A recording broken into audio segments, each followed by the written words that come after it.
Hello friends, welcome to मेरा study point. आज है 30 जुलाई और 30 जुलाई के जितने भी इंपॉर्टेंट क्वेश्चन बनते हैं वो सब हम इस वीडियो में डिस्कस करेंगे। वीडियो शुरू करने से पहले हमेशा की तरह आज की पॉजिटिव लाइन, और आज की पॉजिटिव लाइन है, दुनिया में इम्पॉसिबल कुछ भी नहीं है क्योंकि इम्पॉसिबल खुद कहता है कि आई एम पॉसिबल। यानी दोस्तों, इतिहास गवाह है इस बात का कि जब से दुनिया बनी है तब से लेकर आज तक इंसान ने बेहद प्रोग्रेस कर ली है, बहुत उन्नति कर ली है, केवल अपनी इच्छा शक्ति के दम पे। और इसी प्रकार से यही बात हमारे ऊपर लागू होती है। यदि हमारे अंदर इच्छा शक्ति है तो कठिनाई ज़रूर आ सकती है जीवन में, लेकिन हम कभी भी नाकामयाब नहीं हो सकते। एक बार हो सकता है हम फेल हो जाएं, लेकिन दोबारा अटैम्प्ट करेंगे तो बार बार करने के बाद हम सफल अवश्य होंगे। इसी दृढ़ इच्छा शक्ति के साथ आप लोगों को भी तैयारी करनी है और लक्ष्य जब तक ना पालो तब तक लगे रहना है। ठीक है, इसी के साथ करते हैं शुरुआत। पहला क्वेश्चन है, the Indian way the strategic from N uncertain world. ठीक है, the Indian way the strategies from N uncertain world, ये पुस्तक किसने लिखी है? तो ये लिखी है एस जयशंकर ने। और एस जयशंकर कौन है? हमारे विदेश मंत्री। ये सितंबर में लॉन्च होगी। एस जयशंकर पुस्तक में लिखते हैं कि भारत को एक ऐसे क्षेत्र में प्रभाव हासिल करने के लिए दृढ़ता से संघर्ष करना पड़ रहा है, यानी स्ट्रगल करना पड़ रहा है, जो इससे पहले और अधिक आसानी से हासिल किया जा सकता था। तो ये इशारा है पाकिस्तान और चीन की साइड। ठीक है, जो पाकिस्तान ने पीओके यानी अपने अधीन कर रखा है, कश्मीर का कुछ हिस्सा। ऐसे ही चाइना जो है ना बार बार कोशिश कर रहा है इधर बढ़ने की, और कुछ कब्जा भी रखा है चाइना ने, तो उनकी साइड से कह रहा है। तो इस पुस्तक में यही वर्णन कर रखा है कि भी जो है ना, ये जो है जो आज संघर्ष करना पड़ रहा है, यदि परिस्थितियाँ सही होती तो आसानी से जो है ना पहले इसको हासिल किया जा सकता था। क्योंकि इसकी विदेश नीति में अतीत में 3 बड़ी गलतियां रही हैं। कह रहा है कि पीछे जो भी सरकारें थी उनकी विदेश नीति में जो है ना गलतियां रही हैं। गलतियां क्या क्या बताई हैं कि देश विभाजन के बाद एक तो जनसंख्या इतनी हो गई, दूसरा क्या है, आर्थिक सुधार समय पे नहीं हुए, उनमें देरी हुई, और तीसरा है परमाणु विकल्प इंडिया ने शुरू से ही रखना चाहिए था। ठीक है, तो ये है पुस्तक the Indian way strategies from N uncertain world, और लिखी किसने है? एस जयशंकर ने। ओके, ध्यान रखना दोस्तों, इंपॉर्टेंट क्वेश्चन है। अगला क्वेश्चन है, किस राज्य सरकार ने निःशुल्क मास्क वितरण योजना शुरू करी है? यानी निःशुल्क दिए जाएंगे मास्क, और तो ये योजना शुरू करी है तमिलनाडु ने। ओके, तमिलनाडु के मुख्यमंत्री पलानीस्वामी ने सोमवार को कोरोना के बढ़ते संक्रमण को रोकने के लिए लोगों में निःशुल्क मास्क वितरण योजना लॉन्च करी। और इस योजना के अनुसार क्या है कि जितने भी राशन कार्ड धारक हैं तमिलनाडु के अंदर, उन सब को मास्क दिए जाएंगे, और प्रत्येक कार्ड धारक को 2 मास्क दिए जाएंगे। ये योजना चेन्नई को छोड़कर, चेन्नई में लागू नहीं होगी, बाकी अन्य 36 जिलों में ये योजना शुरू होगी। ओके, अगला क्वेश्चन, मध्य प्रदेश का गवर्नर किसे नियुक्त किया गया है? तो मध्य प्रदेश का जो गवर्नर है वो अब नया नियुक्त किया गया है, क्योंकि आपको पता है लालजी टंडन जी का निधन हो गया है, इसकी वजह से ये पद खाली था। तो अब इसको जो है ना राष्ट्रपति महोदय ने नियुक्त किया है आनंदीबेन पटेल को।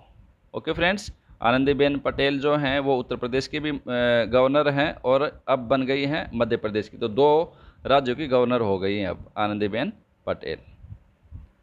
अगला क्वेश्चन, एससीओ की बैठक का प्रतिनिधित्व किसने किया है? पहले तो हमें ये पता होना चाहिए एससीओ क्या है। आपको भी देखते ये ध्यान आया होगा, दिमाग में एकदम आपके ये हुआ होगा कि एससीओ है क्या। तो ये है संघाई सहयोग संगठन, यानी एस से संघाई, सी से सहयोग मीन्स कोऑपरेशन, और ओ से ऑर्गेनाइजेशन यानी संगठन, संघाई सहयोग संगठन, ये है एससीओ। इसकी बैठक का प्रतिनिधित्व, यानी इसकी बैठक हुई है, मीटिंग हुई है, तो प्रतिनिधित्व भारत की ओर से किया है डॉक्टर हर्षवर्धन, जो हमारे स्वास्थ्य मंत्री हैं, केंद्रीय स्वास्थ्य मंत्री डॉक्टर हर्षवर्धन। उन्होंने जो है ना एससीओ की बैठक में हिस्सा लिया है, और ये बैठक कैसे हुई थी? वर्चुअल यानी वीडियो कॉन्फ्रेंस के माध्यम से। और इसमें क्या विषय था? दुनिया भर में जारी कोविड का संकट, ये जो है ना विषय था एससीओ की बैठक का। अब ये आपका जो है ना एससीओ है क्या? तो ये एससीओ यानी संघाई सहयोग संगठन है, एक यूरेशियन यानी यूरोप और एशिया के देशों का राजनीतिक, आर्थिक और सुरक्षा संगठन है ये एससीओ, जिसका उद्देश्य क्या है? जितने भी इसके जो क्षेत्र है एशिया और यूरोप के अंदर, तो वहाँ उन क्षेत्रों में शांति, सुरक्षा व स्थिरता बनाए रखना एससीओ का उद्देश्य है। और इसकी स्थापना कब हुई थी? एससीओ की स्थापना हुई थी 15 जून 2001 को शंघाई में। वर्तमान इसके सदस्य देश 8 हैं, जिसमें कजाकिस्तान, चीन, किर्गिस्तान, रूस, ताजिकिस्तान, उज्बेकिस्तान, भारत और पाकिस्तान। भारत और पाकिस्तान सन 2016 में शामिल हुए हैं। ओके, अब ये एससीओ का हेडक्वार्टर है बीजिंग के अंदर, चाइना की राजधानी बीजिंग में, और यहाँ के जो चेयरपर्सन या हेड हैं इसके एससीओ के वो हैं व्लादिमीर नोरोव।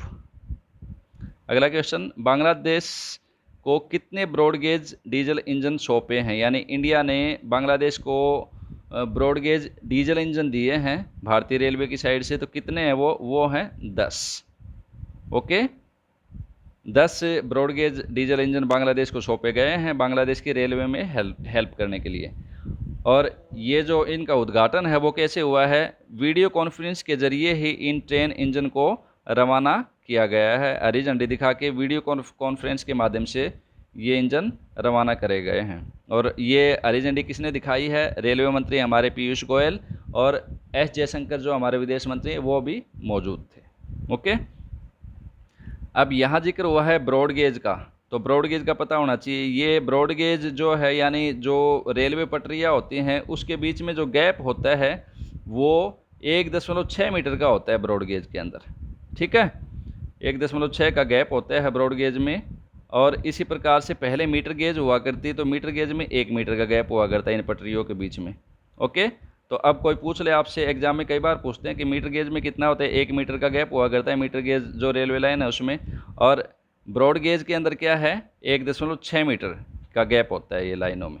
ओके, ध्यान रखा करो जो पॉइंट है उसके। और रेलवे का जिक्र हुआ है तो भारतीय रेलवे की स्थापना, बार बार बताता हूँ जितने भी वीडियो जब भी रेलवे का जिक्र आता है याद कर लिया करो इनको। तो भारतीय रेलवे की स्थापना हुई थी आपकी 16 अप्रैल 1853। ओके, और वर्तमान में जो रेल मंत्री हैं वो हैं पीयूष गोयल, और स्वतंत्र भारत के पहले रेल मंत्री थे जॉन मथाई। ओके, और रेलवे बोर्ड के अध्यक्ष हैं विनोद कुमार यादव। ओके फ्रेंड्स, अगला क्वेश्चन, मानव संसाधन विकास मंत्रालय यानी MHRD का नाम बदलकर क्या कर दिया गया है? अब कल ही जो है ना जो कैबिनेट मीटिंग हुई है उसमें MHRD का नाम बदलकर कर दिया गया शिक्षा मंत्रालय, मिनिस्ट्री ऑफ एजुकेशन। मानव संसाधन विकास मंत्रालय का नाम बदलकर शिक्षा मंत्रालय, मिनिस्ट्री ऑफ एजुकेशन कर दिया गया है। सरकार ने नई नीति को मंजूरी दे दी है। ये बदलाव 1986 की जो शिक्षा नीति थी उसके बाद 34 साल बाद किया गया है। 1986 की जो शिक्षा नीति थी जो बनी थी उसके बाद, हालांकि 92 में भी शिक्षा नीति आई है लेकिन उसमें थोड़े बहुत बदलाव थे उसमें, लेकिन मेन क्या चल रहा था हमारा आज तक 1986 की शिक्षा नीति ही चल रही थी। तो 34 साल बाद जो है ना अब बदलाव किया गया है। अब इसमें मुख्य पॉइंट क्या है नई शिक्षा नीति में? 5वीं तक एक तो शिक्षा मातृभाषा में देने की बात कही गई है, एक 10वीं में बोर्ड खत्म करने की बात कही गई है, एक 9वीं से 12वीं तक की परीक्षाएं जो है ना 4 सेमेस्टर में लेने का प्रावधान किया गया है। ये इसकी मुख्य विशेषताएँ हैं। ओके फ्रेंड्स, और मानव संसाधन विकास मंत्रालय का जिक्र हुआ है यानी जिसको शिक्षा मंत्रालय बना दिया गया है, तो शिक्षा मंत्रालय के मंत्री यानी मानव संसाधन विकास मंत्री कौन है हमारे? वो हैं रमेश पोखरियाल निशंक। अगला क्वेश्चन, विश्व बाघ दिवस कब मनाया जाता है? तो विश्व बाघ दिवस ये मनाया जाता है 29 जुलाई को हर साल पूरे विश्व में 29 जुलाई को विश्व बाघ दिवस मनाया जाता है। भारत का राष्ट्रीय पशु बाघ है, ये भी इंपॉर्टेंट क्वेश्चन है। यह देश की शक्ति, शान, सतर्कता, बुद्धि और धीरज का प्रतीक माना जाता है। बाघ संरक्षण के काम को प्रोत्साहित करने, उनकी घटती संख्या के प्रति लोगों को जागरूक करने के लिए साल 2010 में रूस के सेंट पीटर्सबर्ग में आयोजित एक शिखर सम्मेलन में अंतर्राष्ट्रीय बाघ दिवस मनाने की घोषणा हुई थी। यानी ये कब मनाया गया, शुरुआत कब हुई थी? तो ये शुरुआत हुई है 2010 से बाघ दिवस मनाने के। और तब लक्ष्य क्या रखा गया था? 2022 तक बाघों की आबादी को दोगुना करने का लक्ष्य उस टाइम विश्व के देशों ने रखा था। अगला क्वेश्चन, किस देश की 5 महिलाओं को टिकटॉक का प्रयोग करके समाज का माहौल ख़राब करने के लिए 2-2 साल की सज़ा सुनाई गई है? टिकटॉक जो हमारे यहाँ बैन हो चुकी है क्योंकि हमारे 59 ऐप्स गवर्नमेंट ने बैन किए थे पहले, और अब जो है ना 47 और कर दिए हैं, तो टोटल हो गए 106 चाइनीज़ ऐप बैन हो गए हैं। तो इसी टिकटॉक का प्रयोग करके समाज का माहौल ख़राब करने के लिए 2-2 साल की सज़ा सुनाई गई है 5 महिलाओं को। तो वो देश है मिस्र। मिस्र में पारिवारिक मूल्य और सिद्धांतों का उल्लंघन करने, भावनाएं भड़काने और मानव तस्करी को बढ़ावा देने के आरोप में जुर्माना भी लगाया गया है इसमें। और जुर्माना कितना लगाया गया है? 14 लाख रुपये जुर्माना। ठीक है। अब ये 2-2 साल की सज़ा, ये सारी सज़ाएँ जो है ना 5 महिलाओं को दी गई हैं मिस्र में। और मिस्र कहाँ है? मिस्र जो है ना एशिया और अफ्रीका महाद्वीप के अंदर फैला हुआ है। राजधानी है मिस्र की काहिरा। मुद्रा है मिस्री पाउंड। अगला क्वेश्चन, केंद्र सरकार ने कश्मीर के किस पदार्थ को जीआई टैग का प्रमाणीकरण जारी करने का फैसला किया है?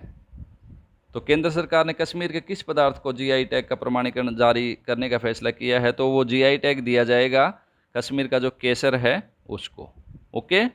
प्रमाणीकरण से कश्मीर केसर की मिलावट और वाली धोखाधड़ी पर भी अंकुश लगाया जा सकेगा। यानी इस प्रमाणीकरण जीआई टैग मिलने से कश्मीर के अंदर जो केसर है उसमें जो मिलावट कर रहे हैं लोग, धोखाधड़ी हो रही है, उस पर अंकुश लगेगा। और कश्मीरी केसर क्या है? औसतन 1600 मीटर की ऊंचाई पर उगाए जाने वाला एकमात्र केसर का राज्य है कश्मीर। ठीक है। और विश्व में केसर का पहले नंबर पे है ईरान। और भाव इसका लगभग 1,60,000 रुपये से शुरू हो गए 3 लाख रुपये प्रति केजी तक का इसका भाव है केसर का। अब जिक्र हुआ है यहाँ पे जीआई टैग का, तो जीआई टैग क्या है?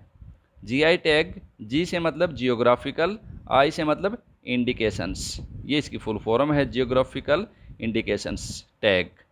भारत के किसी भी क्षेत्र में पाई जाने वाली विशिष्ट वस्तु, यानी किसी क्षेत्र में किसी राज्य में एक विशेष वस्तु जो और कहीं नहीं पाई जाती, उसका कानूनी अधिकार उस राज्य को दे दिया जाता है। ओके। यही जीआई टैग कहलाता है कि भी जो है ना ये स्पेशल फलाने राज्य के अंदर पाया गया, तो उसी राज्य का अधिकार होता है, तो जीआई टैग उसी को मिल जाता है, उसी राज्य को। किसी भी वस्तु को जीआई टैग देने से पहले उसकी गुणवत्ता, क्वालिटी और पैदावार की अच्छे से जांच की जाती है। ये तय किया जाता है कि उस खास वस्तु की सबसे अधिक और ओरिजिनल पैदावार निर्धारित राज्य की ही है। अगला क्वेश्चन, भारत और किस देश के बीच मुद्रा अदला बदली समझौते पर हस्ताक्षर हुए हैं? कौन से देश के बीच मुद्रा अदला बदली? तो भारत और श्रीलंका के बीच ये समझौते पर हस्ताक्षर हुए हैं। भारतीय रिजर्व बैंक और श्रीलंका का केंद्रीय बैंक, इनके साथ 40 करोड़ अमेरिकी डॉलर की मुद्रा अदले बदली के समझौते पर हस्ताक्षर हुए हैं। 40 करोड़ डॉलर की मुद्रा अदले बदली करी जाएगी। ये सुविधा नवंबर 2022 तक रहेगी। ये समझौता दोनों देशों के बीच अधिक सहयोग बढ़ाने के उपाय के तहत किया गया है। अब जिक्र हुआ है श्रीलंका की राजधानी कोलंबो, और दूसरी वाणिज्यिक राजधानी भी है, वो है जयवर्धनपुरे। और मुद्रा है यहाँ की रुपया, श्रीलंकाई रुपया। अगला क्वेश्चन, महात्मा गांधी को सर्वप्रथम राष्ट्रपिता नाम से किसने संबोधित किया था? तो ये संबोधित किया था सुभाष चंद्र बोस ने। ओके। ये स्टैटिक जीके का बहुत इंपॉर्टेंट क्वेश्चन है। अगला क्वेश्चन, भारतीय राष्ट्रीय कांग्रेस की स्थापना के समय भारत का गवर्नर जनरल कौन था? तो भारत का गवर्नर जनरल था उस टाइम लॉर्ड डफरिन। ये भी स्टैटिक जीके का बहुत इंपॉर्टेंट क्वेश्चन है, अक्सर पूछे जाते हैं भारतीय राष्ट्रीय कांग्रेस से संबंधित क्वेश्चन। तो इसी प्रकार से कुछ एडिशनल पॉइंट है, ये भी बहुत इंपॉर्टेंट है आपके एग्जाम पॉइंट ऑफ व्यू से, रट लेना इनको। अब भारतीय राष्ट्रीय कांग्रेस की स्थापना कब हुई थी? 18 दिसंबर 1885 को। ये 1985 लिख दिया, गलती से है, सॉरी।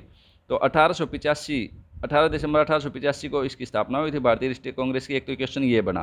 फिर इसकी स्थापना किसने की थी? एक क्वेश्चन ये बनता है, तो वो थे रिटायर्ड अंग्रेज अधिकारी A.O. ह्यूम। A.O. ह्यूम उनका नाम था, जिनको आप कह सकते हो एलन ऑक्टेवियन ह्यूम, ये पूरा नाम है उनका। और अगला क्वेश्चन बनता है, पहला अधिवेशन कहाँ हुआ था? तो ये हुआ था बम्बई के गोकुलदास तेजपाल संस्कृत विद्यालय में। ये बहुत इंपॉर्टेंट क्वेश्चन है एक ये। ओके। और फिर एक क्वेश्चन बनता है कि इसमें पहला जो कांग्रेस अधिवेशन था उसमें कितने सदस्यों ने भाग लिया था? 72 कांग्रेस के सदस्यों ने भाग लिया था। ठीक है। और इस अधिवेशन की, पहले कांग्रेस अधिवेशन की अध्यक्षता किसने करी थी? ये करी थी व्योमेश चंद्र बनर्जी ने। बहुत इंपॉर्टेंट क्वेश्चन है, हर एग्जाम में पूछे जाते हैं, रट लेना। अगला क्वेश्चन, राज्यसभा का पदेन सभापति कौन होता है? राज्यसभा हमारे संसद के 3 अंग हैं, वैसे देखा जाए तो तीन अंगों से मिलकर बनी, एक तो लोकसभा, एक राज्यसभा और एक राष्ट्रपति, ये तीनों शामिल होते हैं। लेकिन मेनली हमारे जो है राज्यसभा और लोकसभा हैं, जो सदन है वो, तो उनका पदेन सभापति कौन होता है? राज्यसभा का होता है उपराष्ट्रपति। ओके। और इसमें जो है ना भारत के संविधान का अनुच्छेद 63 ये उपबंध करता है कि भारत का एक उपराष्ट्रपति होगा। एक तो ये क्वेश्चन बनता है कई बार कि अनुच्छेद पूछ लेते हैं कि उपराष्ट्रपति कौन से अनुच्छेद में उपराष्ट्रपति पद का वर्णन है, तो वो है 63 में। और फिर राज्यसभा का पदेन समाप्ति ये भी अनुच्छेद पूछ लेते हैं, तो अनुच्छेद 64 और अनुच्छेद 89 ये उपबंध करते हैं कि भारत का उपराष्ट्रपति राज्यसभा का पदेन समाप्ति होगा, यानी जो भी उपराष्ट्रपति बनेगा वो राज्यसभा का सभापति या अध्यक्ष ऑटोमेटिकली बन जाएगा। तो हमारे जो अब राज्यसभा है उसके अध्यक्ष फिलहाल कौन है? श्री वेंकैया नायडू। ओके फ्रेंड्स, अगला क्वेश्चन, मधुमक्खी पालन एवं प्रबंधन क्या कहलाता है? ये भी बहुत इंपॉर्टेंट क्वेश्चन है, पूछते हैं ऐसे इसमें। तो मधुमक्खी पालन एवं प्रबंधन क्या कहलाता है? तो दोस्तों ये 4 दे रखे हैं, इसमें आपको सब के बारे में बताऊंगा। पहले तो इसी का उत्तर कि ये मधुमक्खी पालन को क्या बोलते हैं, इसको बोलते हैं एपीकल्चर। ओके, और फिर दे रखा है मैंने सेरीकल्चर, इसको बोलते हैं रेशम उद्योग को सेरीकल्चर। ठीक है, और फिर हॉर्टिकल्चर किसको बोला जाता है? हॉर्टिकल्चर बोला जाता है बागवानी को। और फ्लोरिकल्चर किसको बोला जाता है? फूल विज्ञान को। बहुत ही इंपॉर्टेंट है, ये भी ध्यान कर लेना। अगला क्वेश्चन, रक्त का थक्का बनाने में सहायक विटामिन कौन सा है? रक्त का थक्का बनाने में, रक्त का थक्का यानी रक्त अगर बहने लग जाए शरीर से तो जम जाए, वो होता है रक्त का थक्का। तो इसको कौन सा विटामिन सहायक होता है? इसमें होता है विटामिन के। विटामिन के यदि प्रचुर मात्रा में है तो आपका खून ज़्यादा नहीं बहेगा। यदि विटामिन के की कमी है तो आपका खून बहता रहेगा, जिसकी वजह से डेथ भी हो सकती है। ठीक है, तो विटामिन के का ध्यान रखा करो। शरीर में कहीं भी चोट लगने पर जब खून निकलने लगता है तो कुछ ही देर में उस जगह पर ब्लड की एक लेयर बनकर सूख जाती है ताकि शरीर से अधिक खून ना बहे। यही होता है रक्त का थक्का, और ये विटामिन के बनाता है। तो दोस्तों ये था हमारा आज का करंट अफेयर और स्टैटिक जीके का पोर्शन। मुझे पूर्ण विश्वास आपको पसंद आया है। आपको भी पसंद आया है तो लाइक शेयर कर दीजिए ताकि इसका फ़ायदा अधिक से अधिक स्टूडेंट्स को मिल सके। और आपने सब्सक्राइब नहीं किया है तो सब्सक्राइब कर लीजिए और अपने दोस्तों से भी सब्सक्राइब करा दीजिए, ताकि जो है ना जितने सब्सक्राइबर होंगे उतने आपके फ्रेंड्स के पास, आपके भाई बहनों के पास वीडियो जा सके और उसका फ़ायदा मिल सके। और आप लगे रहिए, जुटे रहिए अपनी तैयारी में, एक दिन मंजिल मिल जाएगी। ओके, इन्हीं शुभकामनाओं के साथ wish you all the best.